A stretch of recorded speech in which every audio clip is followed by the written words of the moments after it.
that that world 1400 years ago was full of oppression against women. And here a prophet comes. If you bring him 1400 years ago and you bring him forward to today, if you look at some of the decisions that he made, they were revolutionary. In a period of time where they were selling women, what does he do? He empowers women. If Islam is here today, and this isn't just rhetoric, it's because of 3 women. Islam has survived today. If I'm here, it's because of 3 women. And all 3 of these women are from the family of the Prophet. The first one was his wife. The reason why Islam survived was the financial support of his wife. And that tells you today, in the 21st century, women are not allowed to work. Go back to the teachings of the Prophet and see. His wife was one of the greatest business individuals. I wouldn't say businesswomen, she was probably the only woman on the market.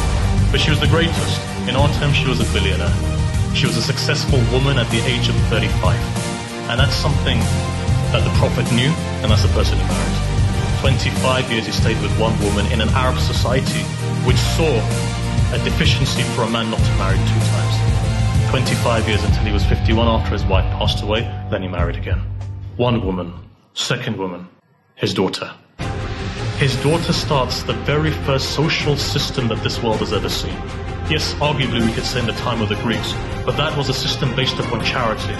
The modern day social system was started by a woman, and that woman was in Medina, and that woman was a daughter of the Prophet. If you go into history, you'll see this.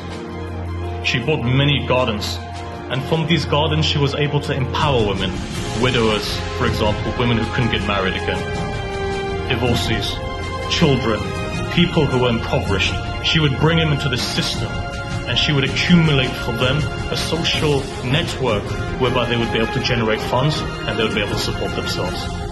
Third lady, go into history and now see. The savior of Islam today. If the name Islam exists today, it's because of one woman.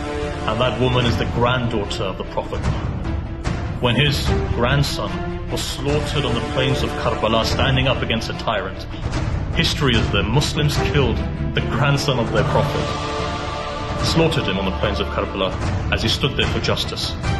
His sister stood up, and his sister made sure that the whole world knew who Hussein was. Today, if you find 1.5 billion Muslims, it's because of her. You just heard 20 million people gathered in Iraq for a pilgrimage to where? Karbala. What is Karbala? The shrine of this grandson.